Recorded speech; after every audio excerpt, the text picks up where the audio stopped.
Sobihi ajmain amma ba'du. Teman-teman kelas analis kimia yang mudah-mudahan dimuliakan Allah Subhanahu wa taala. Alhamdulillah pagi hari ini kembali kita dipertemukan dalam perkuliahan agama Islam. Hari ini kita akan membahas tema tentang pernikahan kalau tidak salah ya, bab keempat. Tema yang biasanya menarik ya dibahas oleh mahasiswa, sekaligus mahasiswa biasanya agak lebih semangat gitu ya kalau membahas tentang pernikahan. Dan insya Allah ini pun menjadi ilmu dan bekal buat kalian teman-teman, karena masa depan kalian dipastikan pernikahan ini akan dijalani ya. Terus bagi perempuan biasanya akan lebih cepat ya dibandingkan laki-laki. Mudah-mudahan ini menjadi bekal sekaligus menjadi ilmu yang bermanfaat untuk nanti kalian aplikasikan dalam praktik sebenarnya. Baik teman-teman, kita mulai dengan baca basmalah. Bismillahirrahmanirrahim. Untuk kegiatan perkuliahan hari ini seperti biasa nanti saya akan serahkan langsung kepada pemakalah kelompok 4 untuk memimpin dan memandu kegiatan perkuliahan pada kesempatan pagi hari ini. Seperti biasa notulense kegiatan diskusi nanti dikirimkan langsung. Berikut juga PowerPoint slide yang ditampilkan hari ini mohon juga untuk di-share ke teman-temannya di grup WA seperti biasa. Baik, karena kelompok 4 sudah siap, biar tidak terlalu lama, kita akan mulai saja. Untuk waktu, kesempatan, dan medianya saya serahkan langsung kepada kelompok 4 untuk memulai kegiatan perkuliahan. Silakan bisa dimulai.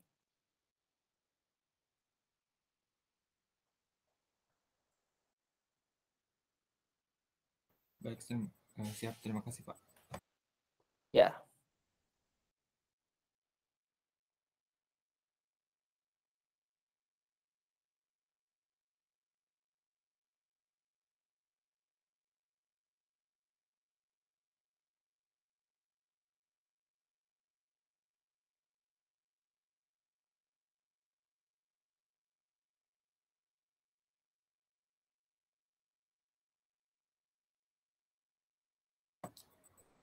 Oke. Assalamualaikum warahmatullahi wabarakatuh. Pertama-tama marilah kita panjatkan puji dan syukur kehadirat Allah Subhanahu wa taala yang mana karena atas limpahan rahmat dan anugerahnya sehingga kita dapat berkumpul secara tatap maya pada pagi hari ini. Tak lupa salawat serta salam semoga selalu tercurah limpah kepada junjungan alam Nabi Muhammad SAW, kepada keluarganya, kepada para kerabatnya, hingga kepada umatnya hingga akhir zaman. Yang terhormat kepada Bapak Syaiful Manan selaku dosen pengampu pendidikan agama Islam dan teman-teman kelas 1A Analis Kimia yang kami banggakan. Sebelumnya, kami dari kelompok 4 izin untuk memperkenalkan diri. Saya Muhammad Kevin Maulana selaku moderator.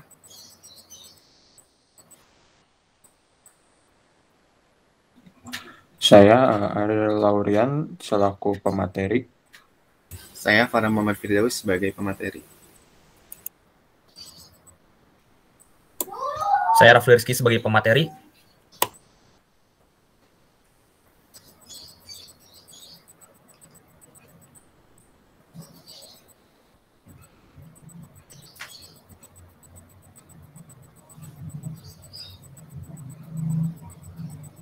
Muhammad Fadil Umar sebagai pemateri.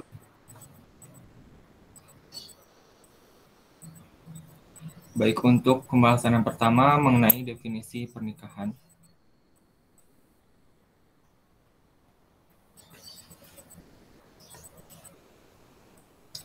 Definisi pernikahan yang kami bahas ada 4. Secara etimologis, perkawinan adalah perkawinan dalam bahasa Arab berarti nikah atau zawaj.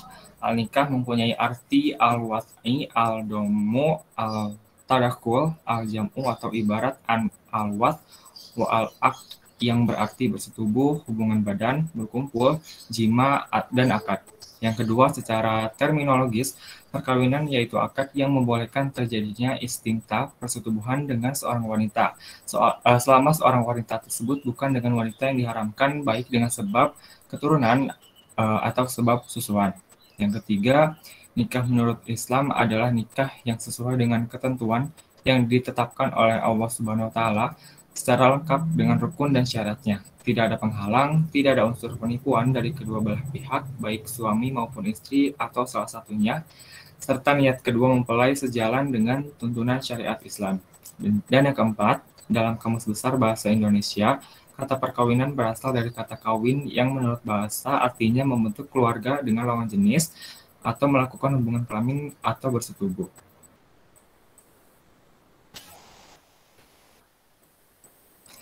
Nah, kata nikah sendiri terdapat dalam surat Al-Baqarah ayat 230 yang artinya, kemudian jika dia menceraikannya setelah talak yang kedua, maka perempuan itu tidak halal lagi baginya sebelum dia menikah dengan suami yang lain. Kemudian jika suami yang lain itu menceraikannya, maka tidak ada dosa bagi keduanya, suami pertama dan bekas istri, untuk menikah kembali jika keduanya berpendapat akan dapat menjalankan hukum-hukum Allah. Itulah ketentuan-ketentuan Allah yang diterangkannya kepada orang-orang yang berpengetahuan.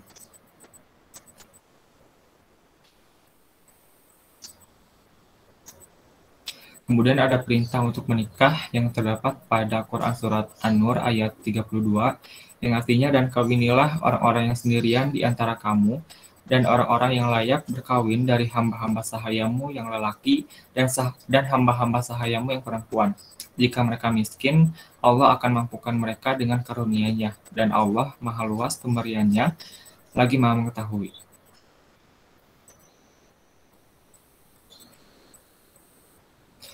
Rasulullah SAW juga menegaskan dalam sabdanya yang artinya, nikah itu adalah sunnatullah. Siapa saja yang benci kepada sunnahku, bukanlah termasuk umatku. Hadis riwayat Muslim.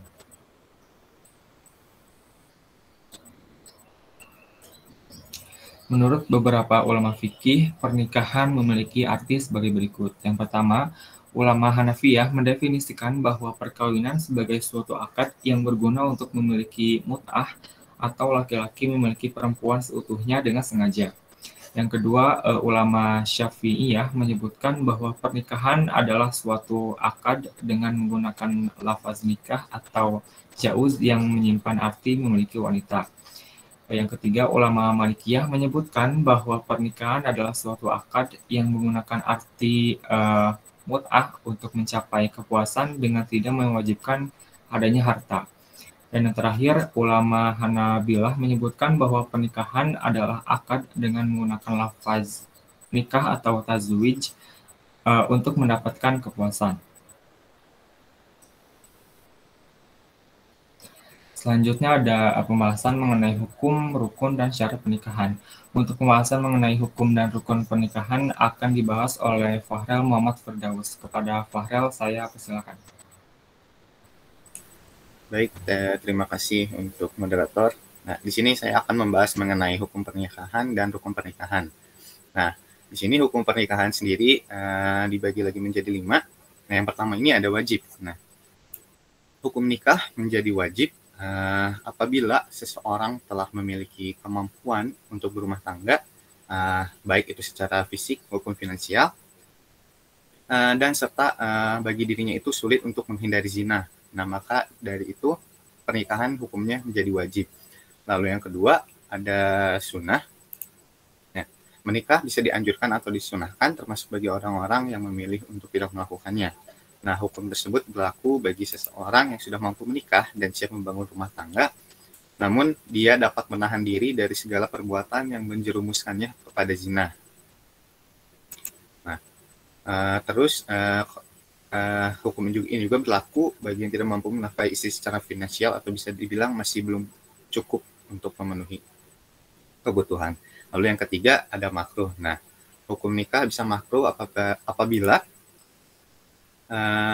seseorang memang tidak menginginkan untuk menikah, bisa itu karena faktor penyakit ataupun sifat dari pasangan sendiri. Nah, biasanya juga dalam hukum makruh ini dia juga belum memiliki kemampuan untuk menafkahi istri dan keluarganya, sehingga jika dipaksakan untuk menikah, dikhawatirkan orang tersebut tidak bisa memenuhi hak dan kewajibannya dalam rumah tangga.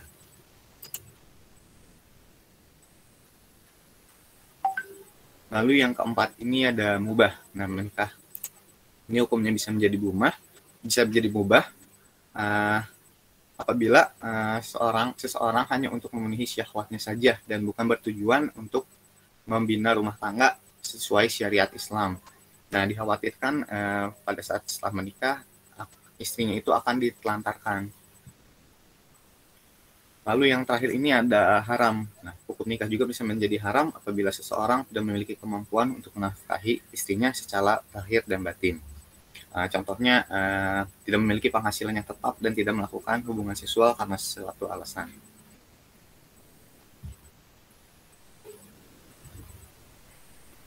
Lalu selanjutnya ada rukun pernikahan. Nah, yang pertama itu ada mempelai pria. Nah, pernikahan sendiri dimulai dengan prosesi akad nikah yang wajib hukumnya bagi mempelai pria untuk hadir dan tidak boleh diwakilkan. Lalu yang kedua ada mempelai wanita. Nah, berdasarkan syariat Islam, rukun nikah yang kedua adalah mempelai perempuan yang halal untuk dinikahi. Dan yang ketiga ada wali nikah untuk mempelai wanita.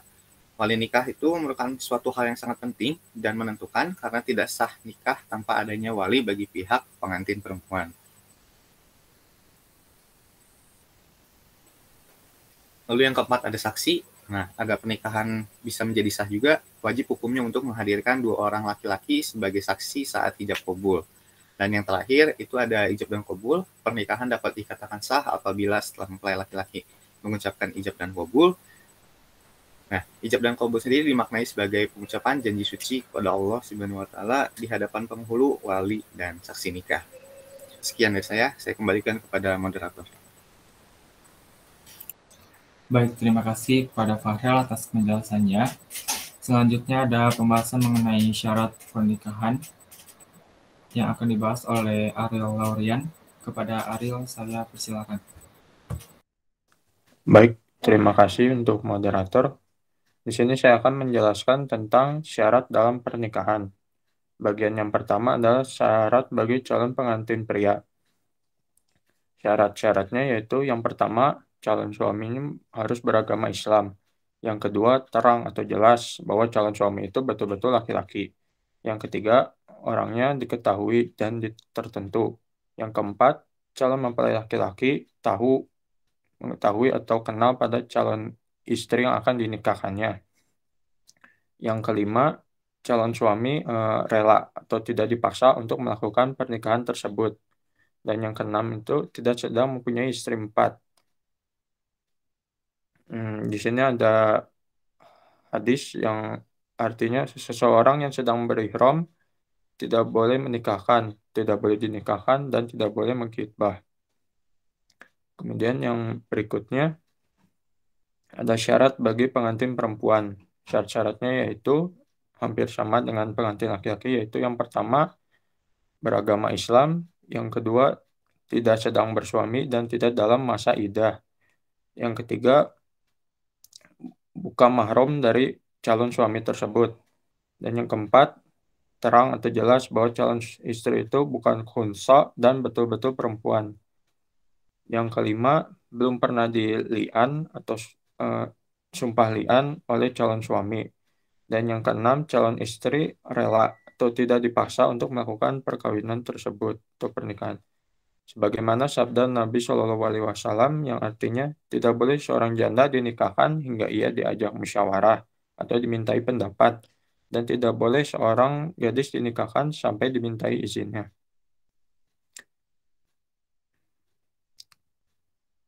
Mungkin sekian penjelasan saya tentang syarat pernikahan. Saya kembalikan pada moderator.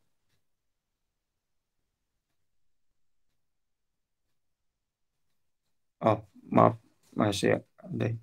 Yang berikutnya yaitu ada syarat untuk wali nikahnya, yaitu yang pertama harus laki-laki, yang kedua dewasa, dan yang ketiga mempunyai hak perwalian. Kemudian ada syarat-syarat untuk saksi nikah dalam pernikahan. Yang pertama harus ada minimal 2 orang laki-laki, dan yang kedua hadir dalam ijab qabul pernikahan tersebut. Yang ketiga dapat mengerti maksud dari akad pernikahan. Yang keempat beragama Islam. Yang kelima bersikap adil. Dan 6 dewasa baik itu secara pikiran maupun akal. Mungkin sekian penjelasan saya kembalikan kepada moderator. Terima kasih. Baik, terima kasih Ariel atas penjelasannya. Kemudian ada pembahasan mengenai hikmah pernikahan yang akan dibahas oleh Muhammad Fadil Umar. Kepada Umar, saya persilakan. Baik, terima kasih. Hikmah pernikahan. Hikmah pernikahan tentunya dibuat sebagaimana tujuan pernikahan serta berkaitan erat dengan penciptaannya manusia.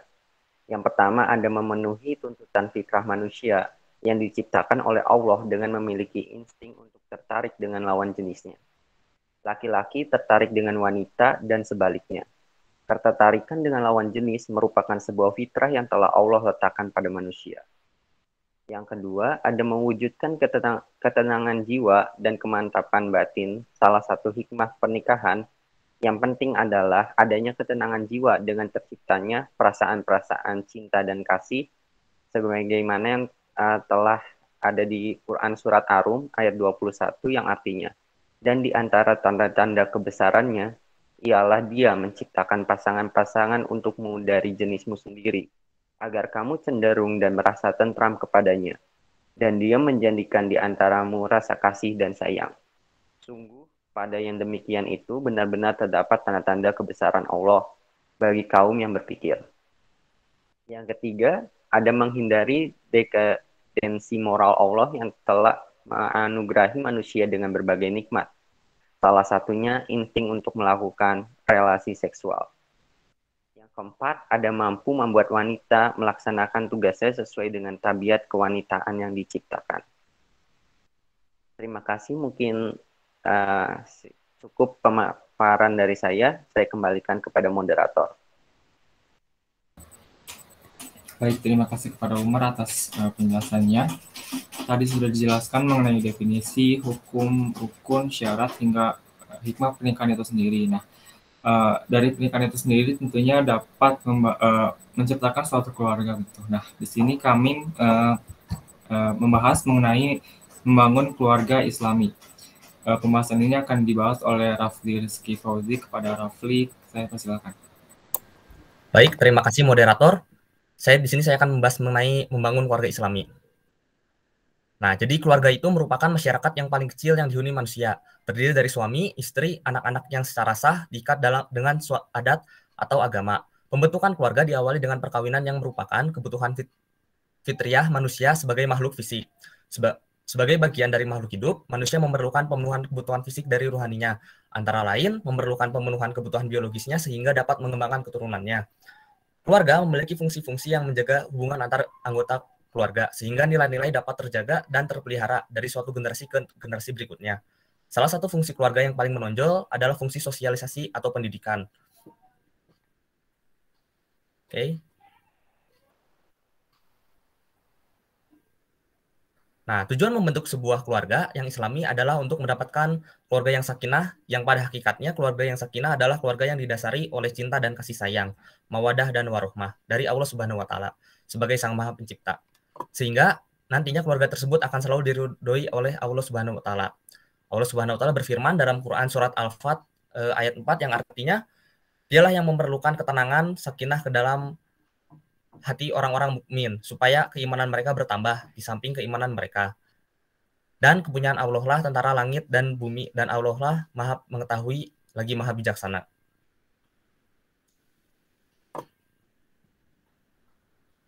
Nah, di sini dijelaskan untuk membangun keluarga Islami, yang pertama ialah mendirikan keluarga atas dasar ibadah. Rumah tangga didirikan dalam rangka ibadah kepada Allah Subhanahu wa Ta'ala dari proses pemilihan jodoh, pernikahan, sampai membina rumah tangga. Tidak boleh ada unsur kemaksiatan atau yang tidak Islami. Lalu yang kedua adalah internalisasi nilai-nilai Islam secara kafah atau menyeluruh. Dalam rumah tangga Islami, segala adab-adab Islam dipelajari dan dipraktekkan sebagai filter bagi penyakit moral di era globalisasi saat ini. Suami bertanggung jawab terhadap perkembangan pengetahuan keislaman dari istri dan bersama-sama menyusun program bagi pendidikan anak-anaknya. Lalu yang ketiga, terdapat keteladanan atau qudwah dari suami maupun istri yang dapat dicontoh oleh anak-anak. Setiap pasangan harus membiasakan melakukan apa yang diperintahkan dan disunahkan agama kita dalam kehidupan sehari-hari. Contohnya ialah beribadah atau mencium tangan ketika ingin pergi. Itu membuat kita jadi semakin sayang kepada sesama keluarga kita. Lalu yang keempat, adanya pembagian tugas yang sesuai dengan syariat. Islam telah mengatur keseimbangan hak dan kewajiban ini. Apa yang menjadi kewajiban suami adalah hak istri, dan begitu pula sebaliknya. Kewajiban suami tidak bisa dilakukan secara optimal oleh istri, begitu pula sebaliknya. Oke?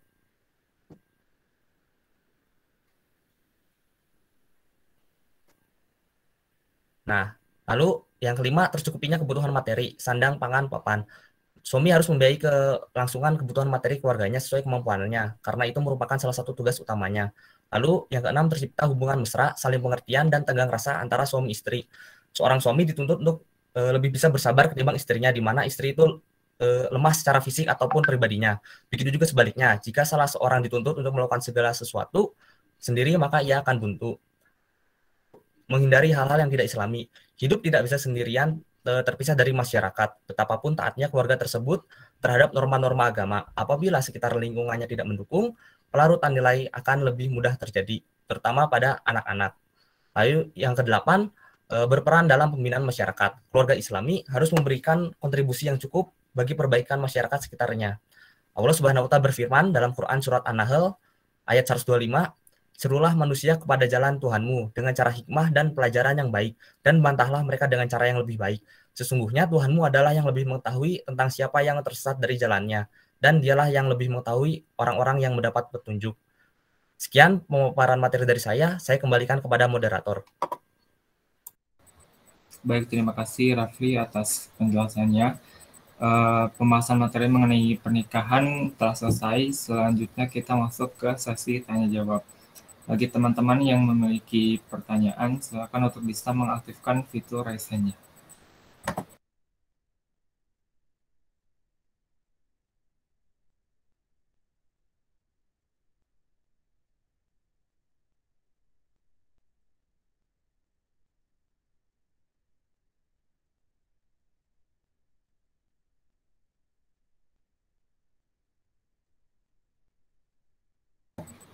Baik, silakan kepada Nabila Putri Sabila untuk bisa mengaktifkan mikrofonnya dan menyampaikan pertanyaannya.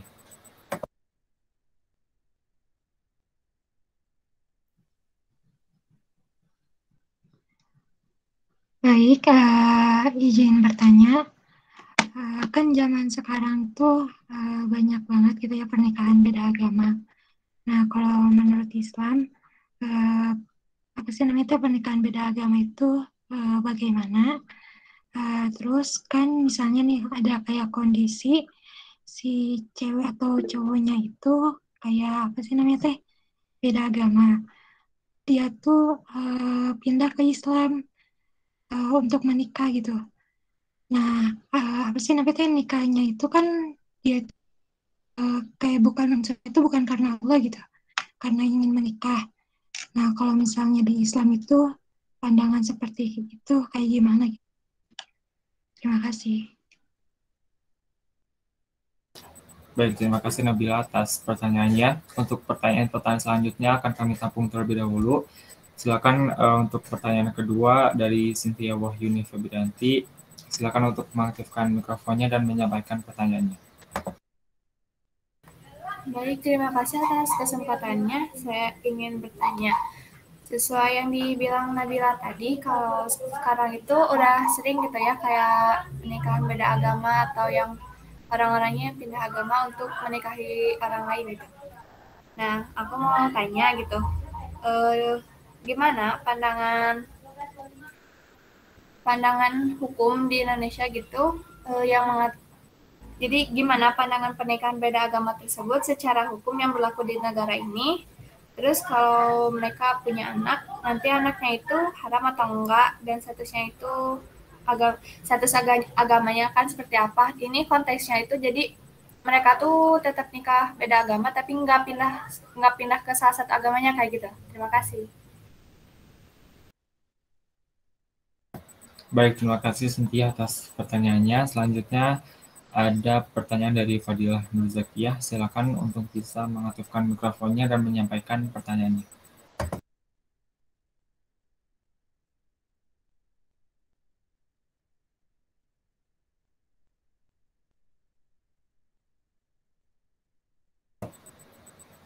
Silakan kepada Fadila Nurlakiyah untuk mengaktifkan mikrofonnya.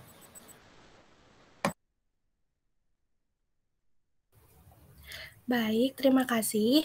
Izin bertanya, untuk pertanyaannya itu, apakah kan ada ya di Indonesia sering diadakan nikah syiri. Nah, apakah nikah syiri itu syah secara agama?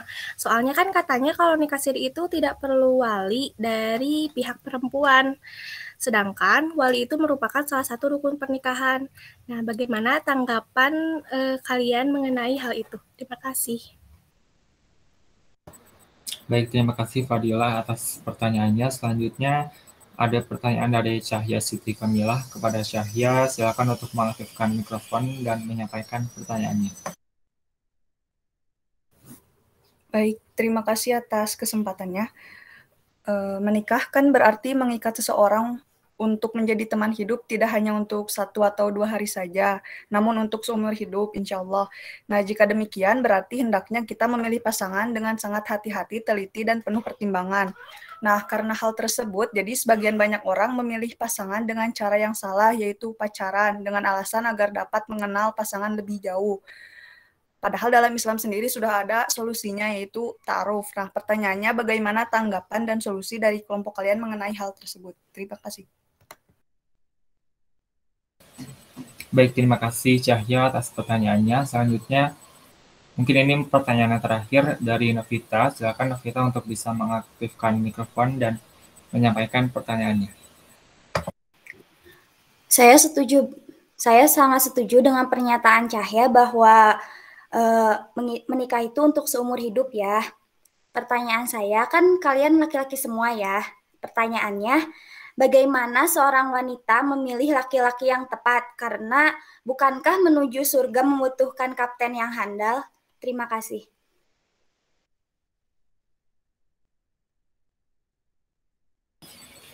Baik, terima kasih Novita atas pertanyaannya.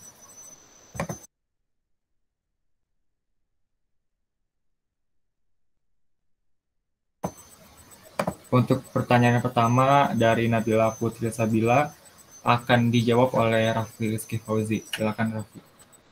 Baik, terima kasih atas pertanyaannya. Memang di Indonesia sendiri itu cukup banyak pernikahan beda agama yang terjadi antara perempuan muslim ataupun laki-laki muslim kepada lawan jenisnya yang non-muslim.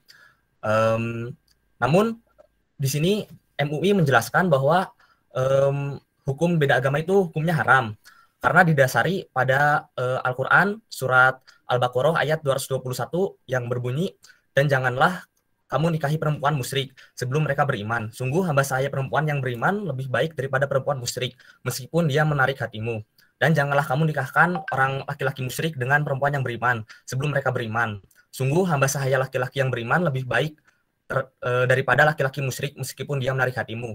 Mereka mengajak ke neraka, sedangkan Allah mengajak ke surga dan ampunan dengan izinnya. Allah menerangkan ayat-ayatnya kepada manusia agar mereka mengambil pelajaran.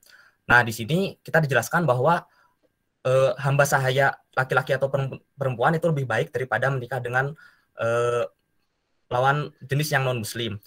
Namun, jika mereka masuk Islam karena manusia, lebih baik kita sebagai misalnya yang menikah itu lebih mengajak kepada pasangannya untuk taat kepada Allah, karena biasanya dengan cinta semuanya bisa dilakukan. Oke, cukup. Sekian, ada yang ingin menambahkan?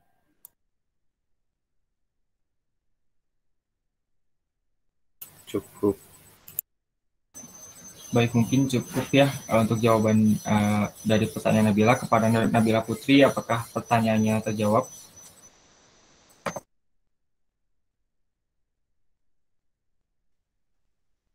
Terjawab. Terima kasih. Baik, selanjutnya ada pertanyaan dari Novita Safia. Bagi teman-teman yang ingin menjawab pertanyaan dari Novita, dipersilakan untuk mengaktifkan mikrofonnya.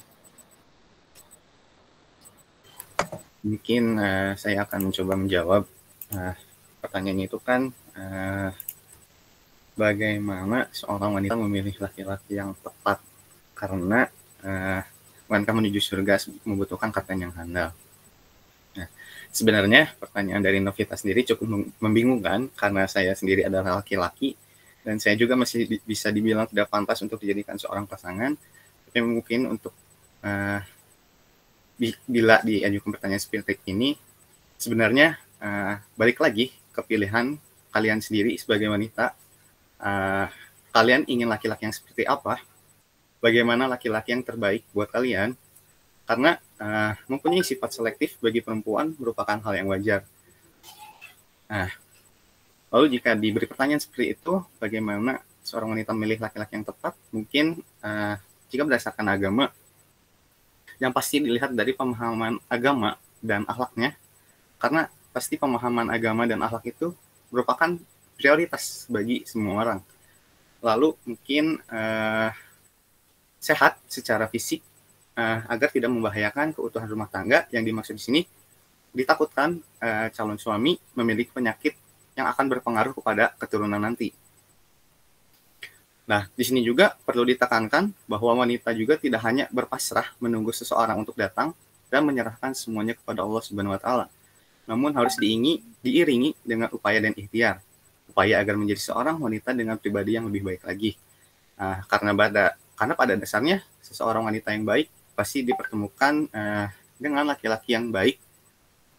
Ditemukan dengan laki-laki yang baik pula. Dan hal itu juga berlaku sebaliknya. Nah, sebenarnya balik lagi ke diri sendiri dan tanya ke dalam hati, apa sebenarnya makna dari hubungan pernikahan itu? Nah, jawaban dari diri kalian sendiri yang menentukan arah kemana kapal tersebut berlayar.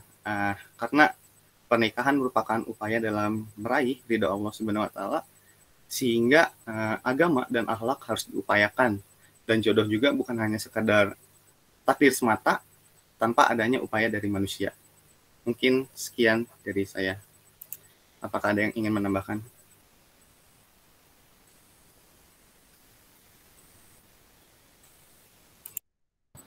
Baik, mungkin jawaban dari pertanyaan Novita cukup. Kepada Novita Safia, apakah pertanyaannya terjawab? Iya, alhamdulillah terjawab. Terima kasih atas jawabannya yang sangat menarik. Baik, selanjutnya ada pertanyaan dari Fadilah.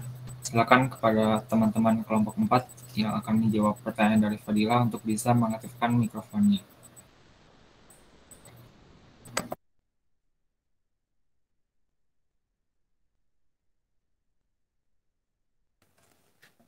Baik, mungkin saya akan mencoba untuk menjawab pertanyaan dari Fadilah.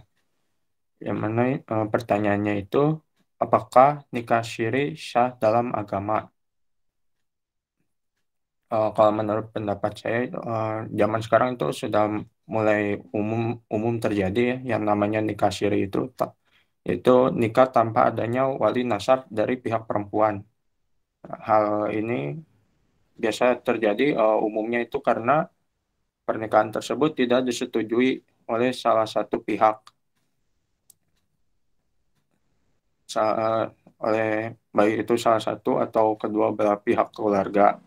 Nah, sehingga kedua mempelainya itu memutuskan menikah secara diam-diam atau biasa umumnya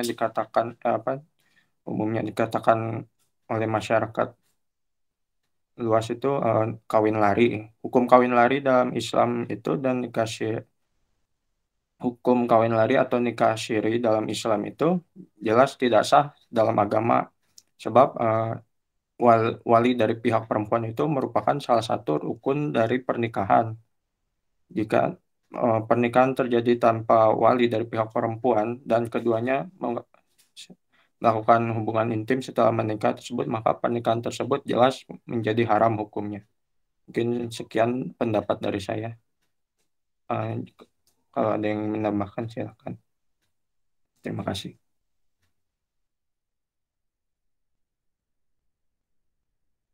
Baik, mungkin jawaban dari pertanyaan Fadilah dicukupkan. Kepada Fadilah Zakiyah, apakah pertanyaannya terjawab? Nah, aku penasaran aja nih. Kan tadi kalau menurut agama tidak sah, tapi kenapa masih banyak dilakukan gitu di Indonesia? Apakah pemerintah menyetujui gitu kalau diadakan nikah syiri kayak gitu? Terima kasih. Oke, saya izin menambahkan. Biasanya sih nikah siri itu kan diam-diam ya. Nikah siri itu tidak diakui secara negara karena tidak memiliki surat nikah. Jadi karena masih dilakukan, kenapa? Karena kurangnya edukasi di masyarakat mengenai pernikahan siri. Jadi ada baiknya nikah tuh dimulai dari keluarga untuk mengenal pasangannya masing-masing sehingga tidak terjadi yang namanya tuh nikah siri dan semacamnya yang tidak diakui resmi secara negara dan agama. Baik, cukup. Kepada Fadilah, apakah cukup terjawab? Cukup, terima kasih. Oke, baik. Selanjutnya ada pertanyaan dari Cynthia kepada teman-teman kelompok 4 yang mungkin akan menjawab pertanyaan dari Cynthia. Silakan untuk mengaktifkan mikrofonnya. Oke, mungkin pertanyaan Cynthia akan dijawab oleh saya. Nah, pertanyaannya saya ulang. Tentang pandangan hukum tentang pernikahan beda agama di Indonesia serta status anak hasil pernikahan beda agama apakah haram dan status agamanya bagaimana? Oke, saya akan jawab menurut pandangan hukum di Indonesia. Pada pandangan hukum di Indonesia ada di dalam tentang pernikahan UUD nomor 1 tahun 1974 tentang pernikahan. Itu dijelaskan bahwa tidak tertulis secara eksplisit mengenai tentang pernikahan beda agama, sehingga di Indonesia pernikahan beda agama itu masih banyak dilakukan karena belum ada peraturan yang benar-benar menuju ke situ. Selanjutnya, yang penting itu di negara itu pernikahan itu sesuai dengan kriteria peraturan agama masing-masing serta dicatat oleh negara. Terus kemudian tentang status seorang anak, itu sebenarnya nggak ada anak haram di Islam tuh. Adanya anak dari hubungan haram gitu. Jadi nggak ada anak haram. Terus status agamanya dari hukum negara itu seorang anak itu memiliki kebebasan untuk memilih agama dari orang tuanya gitu. Terima kasih. Mungkin ada yang ingin menambahkan?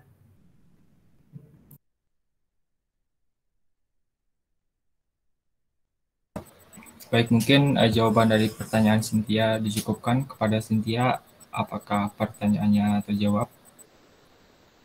Baik, sudah terjawab. Terima kasih. Terima kasih kembali. Kemudian ada pertanyaan yang terakhir dari Cahya yang akan saya coba jawab. Pertanyaannya mengenai pacaran. Tanggapan dari kelompok kita dan solusinya seperti apa. Nah, tadi betul ya, seperti yang sudah saya jelaskan bahwa menikah itu berarti mengikat seseorang untuk menjadi teman hidup gitu, secara seumur hidup gitu. Nah, tapi di zaman sekarang ini banyak sekali yang memilih untuk pacaran dengan tujuan lebih mengenal pasangan untuk menikah gitu. Nah, padahal sudah jelas ya sangat dianjurkan untuk ta'aruf gitu, karena seperti yang kita ketahui bahwa pacaran tersebut umumnya mengandung unsur zina, dan zina seperti yang kita ketahui dilarang secara tegas, yang juga ada dalam Quran surat Al-Isra ayat 33.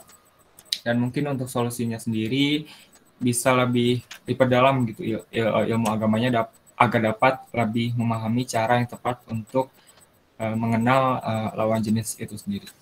Baik, mungkin teman-teman kelompok 4 ada tambahan?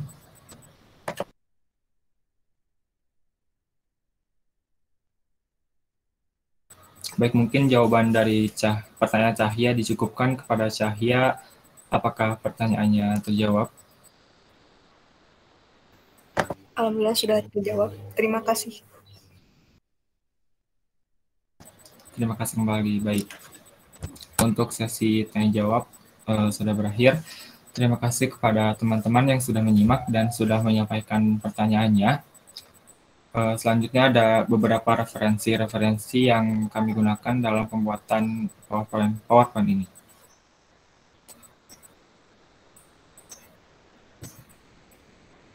Oke, alhamdulillahirrahmanirrahim. Kita telah berada di penghujung presentasi. Kami kelompok 4 mencukupkan presentasi sampai ini. Saya Muhammad Kevin Maulana dan rekan-rekan saya kelompok 4 mengucapkan banyak-banyak terima kasih dan mohon maaf apabila ada salah kata dan perbuatan. Wabillahi taufiq wal hidayah. Wassalamualaikum warahmatullahi wabarakatuh.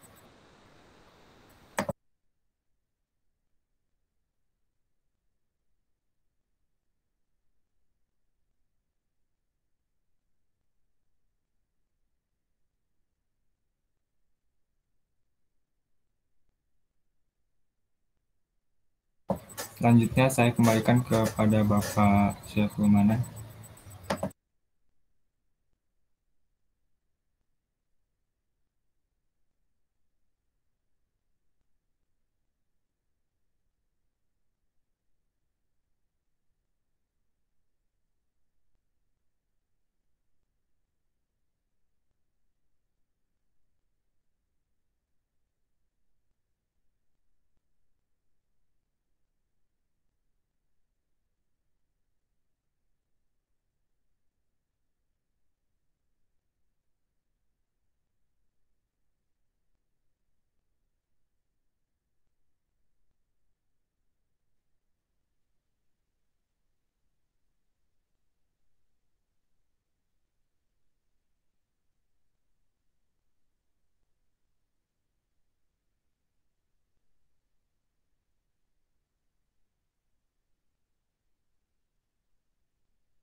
Cek. Terdengar suara saya, teman-teman? Terdengar, Pak. Jelas, Pak. Udah terjawab semuanya? Alhamdulillah, Pak. Udah. Oke, sebentar ya. Tunggu dulu.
Ya, baik teman-teman, kita lanjutkan.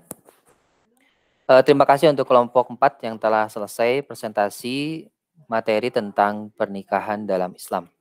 Ya, cukup menarik materi-materi yang disampaikan sekaligus diskusi pertanyaan-pertanyaan yang masuk ke kelompok 4. Baik teman-teman, sedikit saja beberapa hal ingin saya tambahkan. Bicara tentang pernikahan, saya sering mengawali membahas sesuatu dari sisi pengertian terlebih dahulu. Nikah itu adalah salah satu ibadah dalam Islam yang merupakan ibadah menyatukan dua insan yang berbeda latar belakang dan kemudian disatukan menjadi satu pasangan. Otomatis pada akhirnya nanti yang namanya beda otomatis disatukan, tidak mungkin menyatu sedemikian rupa menyatu. Pasti ada perbedaan. Bahkan antara laki-laki dan perempuan, tabiat yang Allah berikan kepada seorang laki-laki dan perempuan itu sudah otomatis berbeda.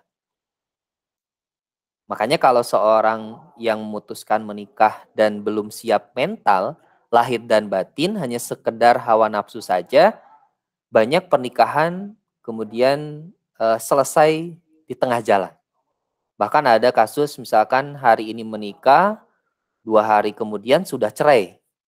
Hari ini menikah, 2 minggu kemudian sudah cekcok, kemudian memutuskan untuk bercerai. Itu artinya perlu disiapkan antara lahir dan batin itu ketika kalian hendak menikah nanti. Ya, izin share screen, saya sudah menyiapkan materinya. Panjang sebenarnya, tidak cukup untuk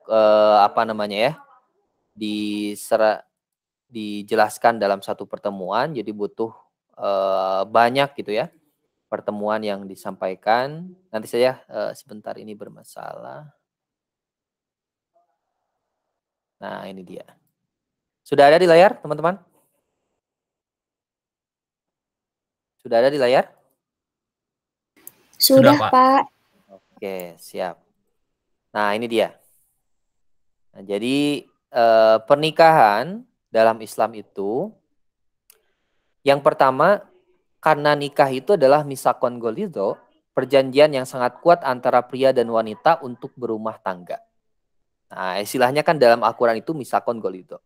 Jadi perjanjian yang sangat kuat antara pria dan wanita, sehingga perlu adanya data yang akurat dan transparan. Jadi kenapa nikah itu perlu tercatat oleh negara? Karena memang ini bukan main-main. Bahkan dampaknya itu akan sangat luar biasa ketika memang tidak tercatat oleh negara. Yang paling dirugikan adalah perempuan. Laki-laki ya enak-enak saja, tapi perempuan dampaknya begitu sangat luar biasa. Kemudian perlu ada wali, ada saksi, ada sigot ta'liq, ada publikasi agar tidak muncul fitnah, dan pastikan pernikahan ya otomatis jangan sampai main-main. Nah, visi pernikahan kan mewujudkan keluarga yang sakinah. Nah, ini istilah yang sering kalian dengar ya. Ketika misalkan ada orang yang menikah, maka doa yang dipanjatkan itu adalah samawa ya, sakinah, mawadah, warohmah. Nah, itu adalah visi pernikahan. Jadi pernikahan itu pada akhirnya memiliki tujuan agar terjalin sebuah keluarga. Sakinah itu artinya tentram. Mawadah itu apa? Ya, mawadah itu adalah tenang. Rohmah itu adalah cinta atau kasih sayang. Sehingga 3 hal ini, sakinah, mawadah, rohmah ini akan didapat ketika proses pernikahan atau menjalin pernikahan itu sesuai dengan ajaran Islam. Ya, kalau ada tahapan proses yang kemudian tidak dilalui dengan cara Islam, otomatis visi ini tidak mungkin tercapai. Jadi penting, ya. Kemudian misinya, misi pelayanan, saling tolong, suami istri, misi pengayoman, misi dakwah dan pendidikan. Nah, kenapa tadi ada pertanyaan, kita kan menikah misalkan 1 kali dalam kehidupan ini, misalkan perempuan ya. Makanya dipastikan carilah imam yang memang bisa ada misi ini, misi dakwah dan pendidikan. Jangan pilih laki-laki yang kemudian ngaji juga nggak bisa, ya, sholat juga nggak bisa. Bagaimana seorang suami akan membimbing istrinya, ya, dalam sholatnya, dalam ibadahnya, sementara si suami tidak mampu itu.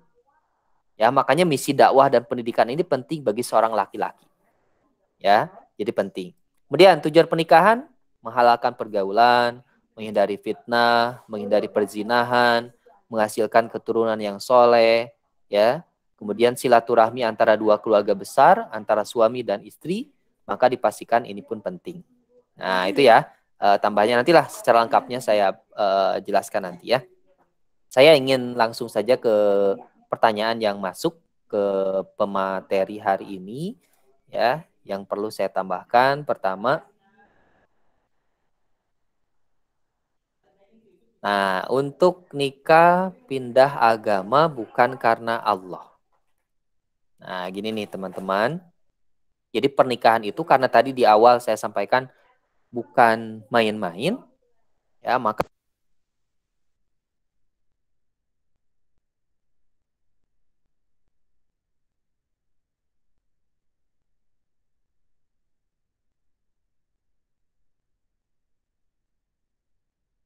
Bapak, maaf tidak ada suaranya. Sekarang sudah ada? Cek. Sudah? Ada, Oke. Pak. Sudah. Sip. Sebentar. Nah, jadi kalau ada orang yang menikah, kemudian niatannya bukan karena Allah, sebenarnya yang tahu niatan itu kan hati kita dengan Allah. Jadi ketika ada orang menikah dalam fisiknya misalkan ya, di luarnya, di dohirnya dia menikah memang karena Allah katanya. Tetapi dalam hatinya ternyata hanya sebatas hawa nafsu saja, dan dia pindah agama ya karena ingin menikah dengan calonnya yang muslim, akhirnya dia masuk Islam karena itu. Nah, jadi jangan pernah kita berpikir atau ikut campur lah urusan orang. Yang pasti urusan niat itu adalah urusan kita dengan Allah Subhanahu wa taala. Yang pasti kalau niatannya benar seperti itu maka tidak sah. Karena masuknya Islam itu tidak ada paksaan, sekaligus niatannya memang harus karena Allah Subhanahu wa taala. Jadi terkait sah tidaknya itu adalah urusan si pelaku itu. Kalau niatannya memang karena Allah ya otomatis sah. Kalau niatannya bukan karena Allah berarti tidak sah. Nah, bukan kita yang menilai, tetapi yang akan menentukan itu karena Allah atau tidaknya itu tergantung siapa? Tergantung dirinya masing-masing. Selanjutnya, pertanyaan selanjutnya, hukum nikah beda agama. Nah, hukum nikah beda agama nih hukumnya apa? Beda agama tadi sudah disampaikan oleh pemakalah bahwa nikah beda agama hukumnya itu adalah tidak sah secara hukum. Secara hukum itu tidak sah, teman-teman. Tetapi ketika kita berbicara hukum itu kan harus dilihat apakah hukum itu di Indonesia atau misalkan di secara Islam dan lain-lain, maka itu tidak juga bisa kita tentukan. Itu ya, tidak bisa juga kita tentukan. Nah, artinya ketika misalkan tidak bisa kita tentukan, maka dalam Islam sebenarnya nikah beda agama itu pernah ada riwayat, artinya boleh-boleh saja asalkan kepada ahli kitab. Kepada ahli kitab. Ya, tetapi karena kita di Indonesia kita punya kompilasi hukum Islam yang kemudian ada aturan bahwa ketika seorang muslim menikah dengan seorang non-muslim, maka diputuskan dalam agama kita hukumnya adalah haram. Ya, di Indonesia ya. Tapi kalau di Timur Tengah jangan aneh ketika ada yang membolehkan nikah beda agama, karena memang ayatnya jelas boleh nikah kemudian kepada ahli kitab. Nah, sulitnya di sini adalah ketika misalkan ahli kitabnya itu seperti apa. Nah, itu yang kemudian tidak bisa kita tentukan. Jadi cari amannya para ulama di Indonesia berkumpul lewat sebuah lembaga yaitu Majelis Ulama Indonesia, maka hukum nikah beda agama menjadi haram. Karena memang dampaknya akan banyak madaratnya dibandingkan manfaatnya. Nah, terlepas anak yang dilahirkan, tadi betul yang disampaikan oleh pemakalah, bahwa tidak ada anak haram. Istilah anak haram ini tidak ada. Yang ada adalah orang tuanya yang kemudian melakukan sesuatu yang haram. Jadi kalau misalkan hari ini ramai ya, anak hamil di luar nikah. Nah, anaknya ini lahir tidak haram, teman-teman. Tetapi yang haram adalah perbuatan ayah dan ibunya. Nah, cuma pada akhirnya kasihan juga ke anaknya. Ada beberapa dampak. Pertama, seorang anak yang dilahirkan di luar nikah yang sah secara syariat Islam, maka tidak boleh dinasabkan kepada ayahnya. Nih, ya kasihan kepada anaknya. Jadi nggak boleh dinasabkan kepada ayahnya. Yang kedua, anak tidak mendapatkan hak waris. Nih, dampaknya luar biasa ya. Jadi jangan sampai kalian masuk ke dalam pergaulan bebas, kemudian naudzubillah ya, sampai misalkan hamil di luar nikah, karena dampaknya yang paling dirugikan adalah anak kalian nanti. Ya. Yang ketiga, seorang anak tidak boleh diwalikan oleh ayah biologisnya. Meskipun itu benar ayah biologisnya, tetapi pada saat misalkan seorang anak itu perempuan, hendak menikah di masa depan, ternyata hasil misalkan hamil di luar nikah atau perzinahan lah. Maka seorang perempuan ini, anak perempuan ini ketika menikah, gak boleh diwalikan oleh ayah kandungnya itu. Meskipun itu ayah biologisnya. Itu dalam Islam ya, jadi dampaknya begitu sangat luar biasa. Jadi hati-hati jangan sampai kita menganggap sepele atau menganggap remeh gitu ya urusan seperti ini. Karena ini dampaknya adalah dunia akhirat teman-teman. Ya, jadi jangan sampai kita anggap sepele. Jadi tidak ada anak haram. Kemudian nikah siri. Nah, ini saya luruskan ya, teman-teman. Jadi nikah siri itu, kalau nikah sirinya benar ya, nikah siri itu sah. Ya, sah secara agama. Maksudnya apa? Jadi sah-sah saja seseorang nikah secara agama asalkan rukun dan syaratnya terpenuhi. Ya, yang tadi rukunnya misalkan ada pengantin laki-laki, ada pengantin perempuan, ada ijab, ada qabul, ada wali, ada saksi. Maka ketika misalkan itu terpenuhi, maka itu menjadi sah. Tetapi sah secara agama. Jadi tidak semua nikah siri itu tidak sah. Jadi sah secara agama asalkan rukunnya itu terpenuhi yang tadi dijelaskan oleh teman-teman. Nah, kalau tadi yang ditanyakan ternyata tidak ada wali, otomatis tidak sah. Ya, karena wajib hukumnya wali. Ya, wali nasab. Ya, misalkan ayah kandung. Ya, kalau tidak ada kan ada urutannya dalam Islam. Boleh oleh paman atau misalkan oleh kakek, ya. Itu ada mahram disebutnya. Nah, jadi nikah siri itu sah, ya, kalau memang rukunnya terpenuhi.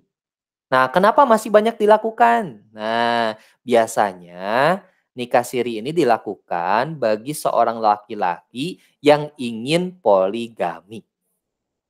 Ya, jadi mencari istri yang kedua, biasanya istri kedua itu tidak nikah secara apa? Secara negara, tidak dicatat oleh negara. Karena apa?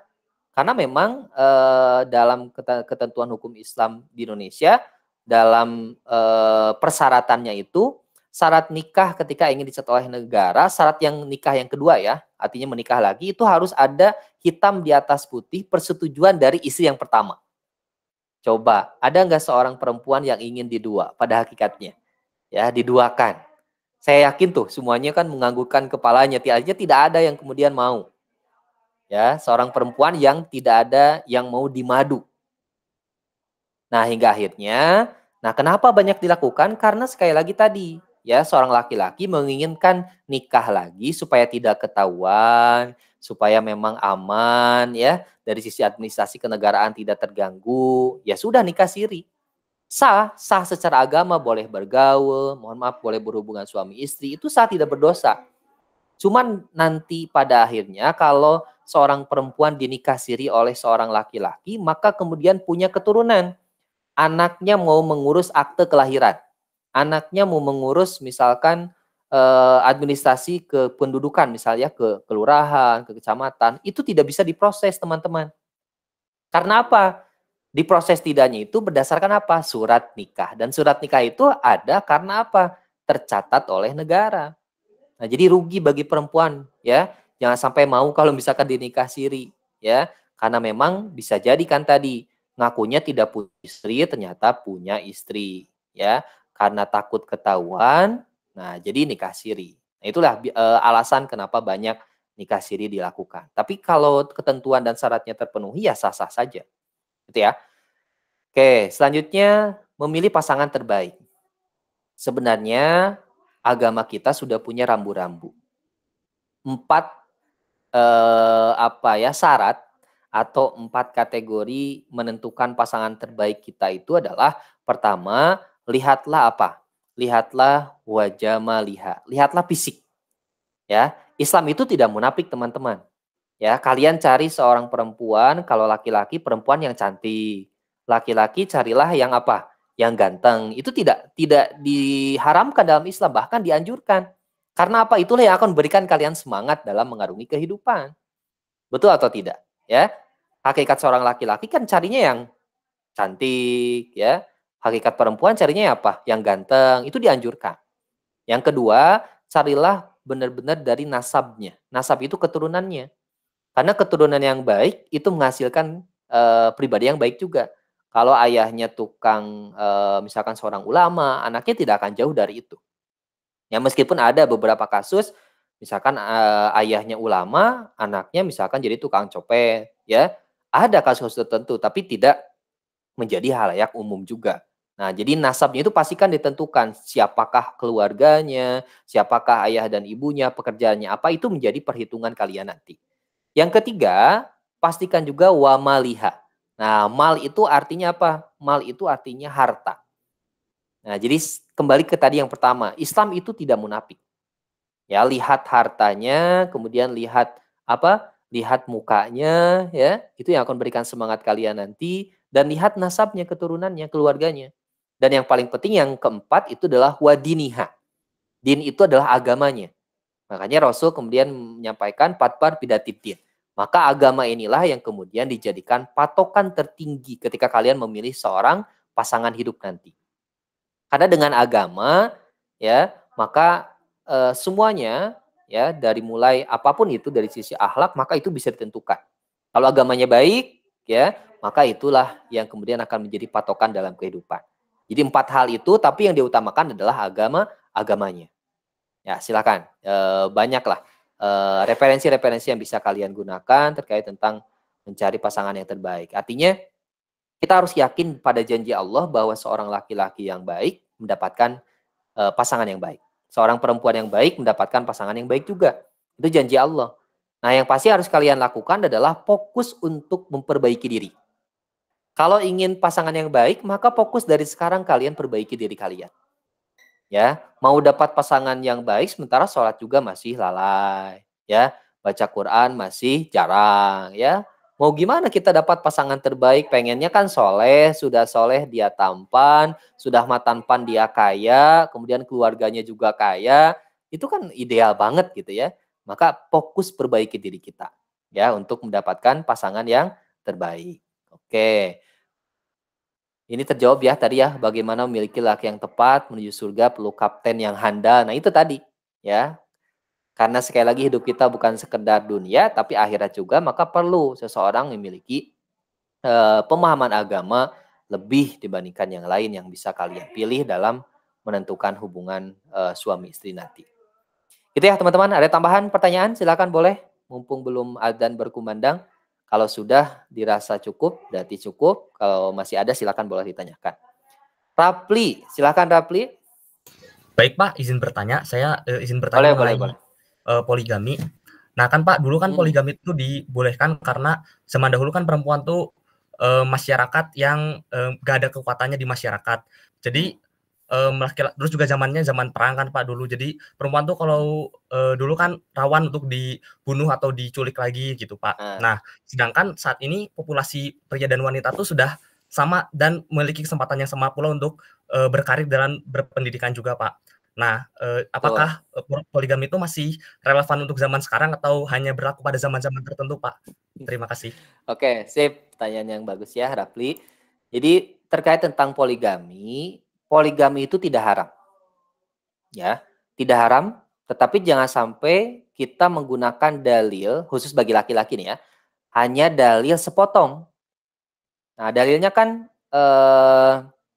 pangkiku matobalakum masna wasulasa waruba. Nikahilah perempuan itu 2, 3, 4. Nah, sampai 4 ya batasannya ya bagi kita laki-laki ya, haram hukumnya lebih dari 4. Nah, ketika misalkan dulu kita lihat Nabi Muhammad kemudian memiliki istri 9, bahkan dalam riwayat lain 11, itu karena dasarnya bukan karena hawa nafsu. Ya, misalkan menolong orang tua, kemudian nenek-nenek yang sudah ditinggal oleh yang berperang suaminya, jihad di medan peperangan kemudian meninggal, kemudian Nabi Muhammad kemudian menolongnya dan kemudian menikahinya. Itulah yang kemudian orientasi menikah pada saat itu. Nah, apakah hari ini sama orientasinya? Tanyakan pada yang mau poligami. Ya, kalau memang orientasinya misalkan gini ya, hari ini kan banyak bukan semua yang poligami seperti itu, tidak. Ya, kadang kan seperti ini, istri pertama kurang cantik, ya, kemudian sudah tidak bisa memberikan pelayanan terbaik kepada seorang suami, akhirnya mencari yang kedua. Yang kedua pasti lebih cantik dibandingkan yang pertama. Nah, ketika seperti ini kan, ini bisa menjadi salah juga niatan poligaminya. Karena ayat yang kemudian dalam poligami ini, ya, ayat selanjutnya itu adalah boleh poligami asalkan bisa adil. Nah, adil inilah yang kemudian berat bagi seorang laki-laki. Ya, adil ini kan harus benar-benar adil pada yang pertama atau yang kedua ataupun yang ketiga dan keempat. Jangan sampai ada yang kemudian istri pertama merasa kenapa sih, ya, kok ke istri pertama mah gini, mereka istri yang kedua gitu, beda. Nah, ketika seperti itu maka tidak adil. Makanya berat ya teman-teman, ya laki-laki ini, ya berpoligami itu bukan sesuatu yang mudah. Tetapi bukan berarti tidak bisa, ya, dan bukan berarti ini haram. Boleh, ya, sunnah hukumnya dan menjadi boleh hukumnya ketika memang syaratnya itu terpenuhi. Ya, adil itu menjadi syarat. Jadi kalau kita bandingkan poligami di zaman Nabi ya dengan sekarang, nampaknya orientasinya berbeda. Ya, nampaknya kalau saya nilai orang-orang yang berpoligami nampaknya berbeda gitu ya niatannya. Meskipun banyak juga yang kemudian berpoligami punya istri 2, 3 dan 4 ya, niatannya memang karena Allah Subhanahu wa taala, kemudian sesuai dengan syariat Islam dan sesuai dengan apa yang dianjurkan dalam Islam. Gitu ya, Rapli ya, mudah-mudahan terjawab. Ya, baik teman-teman, karena sudah adzan berkumandang. Baik, masih ada pertanyaan? Nanti kalau ada yang masih penasaran di japri saja ya. Mudah-mudahan nanti saya bisa jawab langsung karena adzan sudah berkumandang, waktunya sholat duhur. Itu saja untuk hari ini ya teman-teman. Kelompok 5 pastikan disiapkan dengan sebaik-baiknya di pertemuan selanjutnya. Saja teman-teman, kita tutup baca hamdalah, alhamdulillahirabbil alamin. Mudah-mudahan bermanfaat. Jangan lupa di-share ya materi hari ini di grup WA. Berikut juga notulensi kegiatan diskusinya dikirimkan via WA. Saja teman-teman, kita tutup dengan baca doa kifaratul majlis. Subhanakallahumma bihamdika asyhadu an la ilaha illa anta astaghfiruka wa atubu ilaik. Wassalamualaikum warahmatullahi wabarakatuh. Waalaikumsalam warahmatullahi wabarakatuh. Terima kasih, Pak. Terima kasih, Pak. Ya.